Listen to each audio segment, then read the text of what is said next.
Hello friends, हमारी आज की स्टोरी है लान वांग जी के भीगे होठ और वे युक्शन का प्यासा दिल। ये एक जियान वांग फैन फिक्शन है। तो चलो कहानी शुरू करते हैं।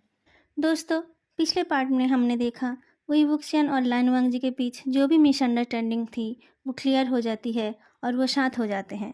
इसके बाद कहानी में 10 साल का टाइम लिप होता है। मियाँ मियाँ कार से उतरती है। उसकी गोद में एक छोटी सी बच्ची थी। गाड़ी पार्क करके उसके हस्बैंड उसके पास आते हैं और उस बच्ची को स्ट्रॉलर में बिठाते हैं। वो लोग उसके बाद एक मैरिज हॉल में एंटर करते हैं। लानवंग जी और युवक्शन गेट पे खड़े होकर सबको वेलकम कर रहे थे। दोनों ही सूट में बहुत हैंडसम लग रहे थे। मियाँ मियाँ को देखकर युवक्शन आगे आकर उसे गले लगा लेता है। उनके हक को ख़त्म ना होते देख लानवांग जी धीरे से खांसता है।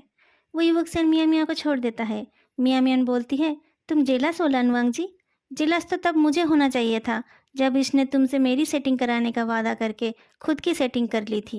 अरे, तुम लोग मुझे भूल गए क्या? मियाँ मियाँ के हस्बैंड बोलते हैं। लान वांगजी और वही वुक्सेन उनसे हाथ मिलाते हैं और उनका टेबल कहाँ है बता देते हैं। निये हुए संग भी अपनी वाइफ और बेटे को लेकर आता है। फाइनली ये शादी हो रही है, वो बोलता है। मुझे लग रहा था कि इस जन्म में ये हो नहीं पाएगा। चलो देर से ही सही, ये हो तो रही है ना, वही वुक्सेन हंसकर बोलता है। हाँ, ये बात भी सही है। ऐसे भी हमें तो सिर्फ खाने से ही मतलब है। सिजुई कहाँ है? मेरा बेटा कब से उससे मिलने के लिए पागल हो रहा है, निये हुए संग बोलता है। वो आने ही वाला है, लानवांग जी जवाब देता है। एक बात बताओ वही वक्सियन, बुरा मत मानना, निये हुए संग बोलता है। ये लानवांग जी को मैं जब भी देखता हूँ ये पहले से भी ज़्यादा हैंडसम लगता है। वही वक्सियन लानवांग जी की तरफ देखता है और लानवांग जी शर्मा जाता है। निये हुए संग की वाइफ बोलती है, और मैं तो तुम्हें कभी अच्छी लगती ही नहीं हूँ। अरे जाने मन, तुम तो मेरी जान हो, निये हुए संग बोल उठता है और उसे पकड़कर अंदर चला जाता है। थोड़ी देर बाद वही वुक्सियन और लानवांग जी अपने बेटे को लेकर अपने दोस्तों के साथ जाकर बैठते हैं। वो इंचिंग नहीं आ पाई? मियाँ मियाँ पूछती है। वो कह रही थी कि वो बिजी है, वही वुक्सियन जवाब देता है। वो शायद टाइम नहीं निकल पाई। हमने टाइम निकाल ही लिया, हमारे दोस्तों में से ये आखिरी शादी जो है, वेंचिंग बोलती है। वो अपने हस्बैंड और बेटी के साथ आई थी। वही वुक्सन उठकर खड़ा होता है और वेंचिंग आकर उसके गले मिलती है। तुम बहुत सुंदर लग रही हो, वही वुक्सन कहता है। तुम दोनों की जोड़ी लाजवाब है। वेंचिंग शर्मा जाती है। थैंक्स वही वुक्सियन। वो अपनी शादी में सच में बहुत खुश थी। उसका पति उस पर अपनी जान छिड़कता था। और ये तुम्हारी बेटी, ये तो बिल्कुल तुम्हारी जैसी सुंदर है, वही वुक्सेन बोलता है। अगर हमारा बेटा हमारे जैसा ना हो तो मैं उसे बोलूँगा तुम्हारी बेटी को पटाए। कितना अच्छा होगा ना अगर तुम्हारी बेटी और मेरा बेटा कपल बन जाए। वेंचिंग ये बात सुनकर चुप हो जाती है। उसके चेहरे की हंसी गायब हो जाती है। 10 साल पहले जब वही वुक्सेन ने कहा था उसे लड़के पसंद है, तब भी शायद वो इतनी शॉक्ड नहीं हुई थी।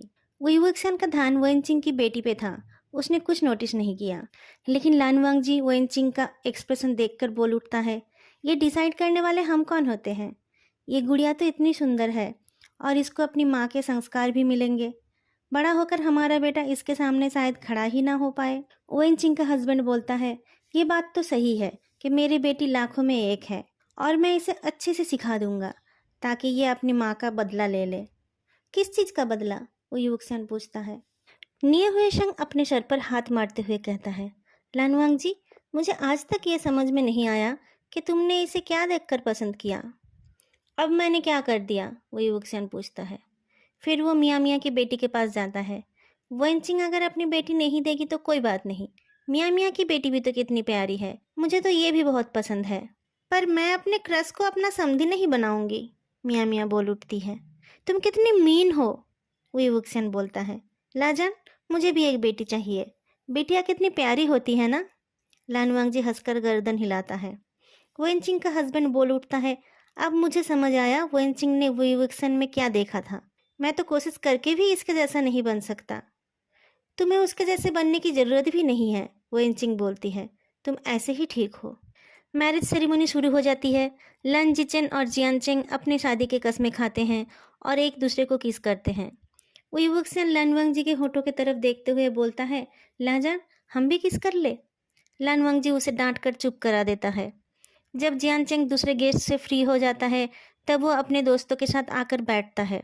मेरा एक दोस्त था, जो मुझे हमेशा गे बोला करता था। निये हुएसंग अपनी वाइफ की तरफ देखकर बोलता है, लेकिन आज मेरे पास एक वाइफ और एक बच्चा है और उसने खुद एक आदमी से शादी कर ली है। सब हंस उठते हैं और जियान चेंग अपने आंखें घुमाता है। मियाँ मियाँ बोलती है, वो तो प्रोफेसर लान ने पहले उसे देख लिया था इसलिए। उस दिन अगर वन चिंग के साथ तुम जाते तो शायद आज तुम्हारी उनसे शादी होती। मैं होता तो प्रोफेसर लान से शादी करने में इतना लेट नहीं करता, निये हुएसंग कहता है। देखो, हम सब ने एक एक बच्चा भी कर लिया है, जियान चेंग ही पीछे रह गया। हम भी पीछे नहीं रहेंगे, लान जीचन आकर बोलते हैं। 1 महीने में हमारा बच्चा भी आ जाएगा। रियली? सब खुश होकर पूछते हैं। हाँ, शीजी को खेलने का साथी नहीं मिल रहा है ना, इसलिए, जियान चेंग बोल उठता है। लान जीचन हंसकर बोलते हैं, हाँ हाँ, शीजी के लिए ही हम भाई ला रहे हैं। शीजी खुश होकर क्लैप करने लगता है। बाकी बच्चे भी उसके साथ क्लैप करते हैं। लान जीचन जियान चेंग की तरफ हाथ बढ़ाते हुए बोलते हैं, अब क्या हम डांस कर सकते हैं? जियान चेंग उनका हाथ पकड़कर उनके साथ चला जाता है। डांस करते हुए लान जीचन पूछते हैं, क्या हुआ, तुम गुस्सा क्यों हो? जीचेन, जियान चेंग पूछता है, अगर उस दिन बी ब्लॉक के सामने मेरे जगह पर निये हुएसंग होता तो क्या आप उसे पसंद करते? क्यों? लान जीचन पूछते हैं। क्या मैं ये सोचकर गया था कि वीवुक्सन का जो भी दोस्त मुझे मिल जाएगा मैं उसी से शादी करूँगा? जियान चेंग मुंह बनाता है। लान जीचन फिर से बोलते हैं, तुम्हें क्या लगता है तुमसे पहले मैंने कभी किसी लड़के को नहीं देखा? तुम्हारा और मेरा मिलना पहले से ही तय था और हमारी शादी भी होनी ही थी, बस तुमने डिसाइड करने में थोड़ा टाइम लगा दिया। ठीक है, मैं समझ गया, जियान चेंग बोलता है। लान जीचन उसके हाथों को अपने हाथों में लेकर उनमें किस करते हैं। वीवुक्सन भी लन वंग जी का हाथ अपने हाथ में लेता है। उसके हाथ में किस करके वो पूछता है, लाजा, क्या हम भी डांस करने चले? वोइंग, आज हमारी शादी नहीं है, लन वंग जी बोलता है। वीवुक्सन हंसकर बोलता है, मेरा बस चले तो मैं हर रोज तुमसे शादी कर लूं। अगर आप लोगों को आज का ये पार्ट अच्छा लगा हो तो लाइक, कमेंट और चैनल को सब्सक्राइब करना मत भूलना। फिर मिलेंगे अगली वीडियो में, तब तक के लिए बाय।